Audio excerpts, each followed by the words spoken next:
Mwana-kondoo ameshinda. Tumsifu Yesu Kristo. Nimefurahi kufika mahali hapa tena. Watu wa Sumbawanga, nina jambo moja fupi la kuambia.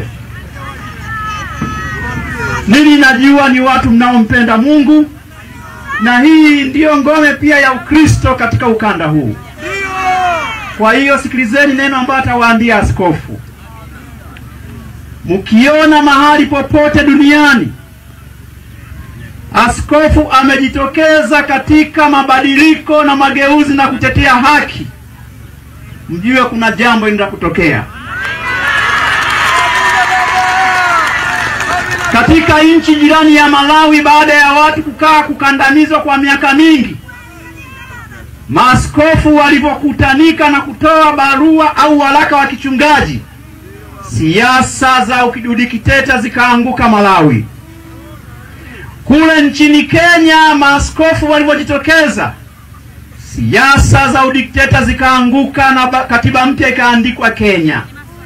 Hapa jirani Kongo kulipotokea fujo, maaskofu wa kanisa Katoliki waliposimama, hali ikatulia katika nchi ya Kongo.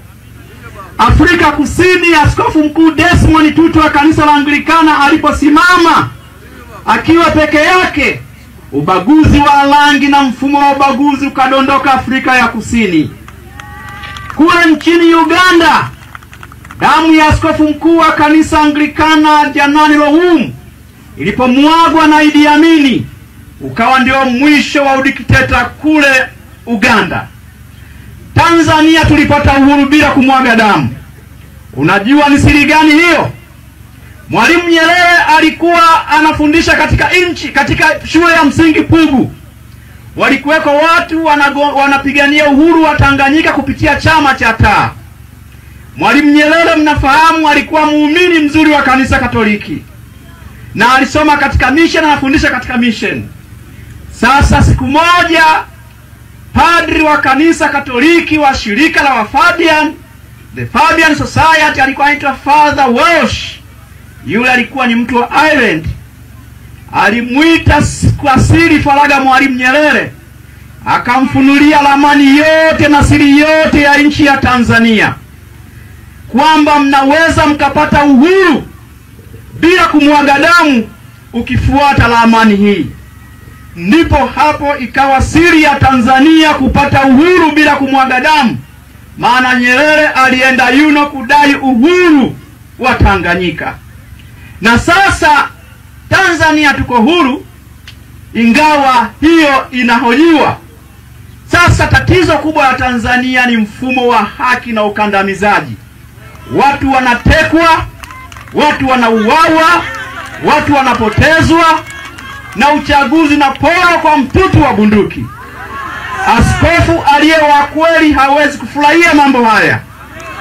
Mwaka jana uchaguzi mkuu kule Misenyi, kule Kagera, kuna mtu aliuawa aliyekuwa mgombea wa Chadema. Lakini pia Singida mnafahamu, nafikiri na Tunduma na Dar es Salaam. Sasa hii hali inaimiza mioyo yetu. Sisi viongozi wa dini, watu wakiuawa, wakipotezwa, sisi ndio tunaofariji watu, sisi ndio tunaozika watu. Sasa hatutaki tuendelee kuzika watu kwa sababu ya mambo kama haya. Ni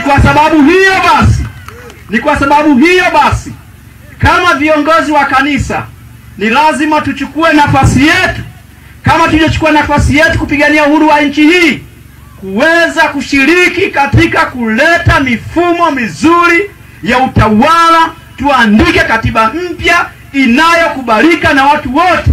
Tukikamilika kutafuta haki ya namna hiyo, tutarudi tena kuendesha sakramenti makanisani. Lakini kwa sasa hivi moja kwa moja tutashiriki kwa namna yoyote yule.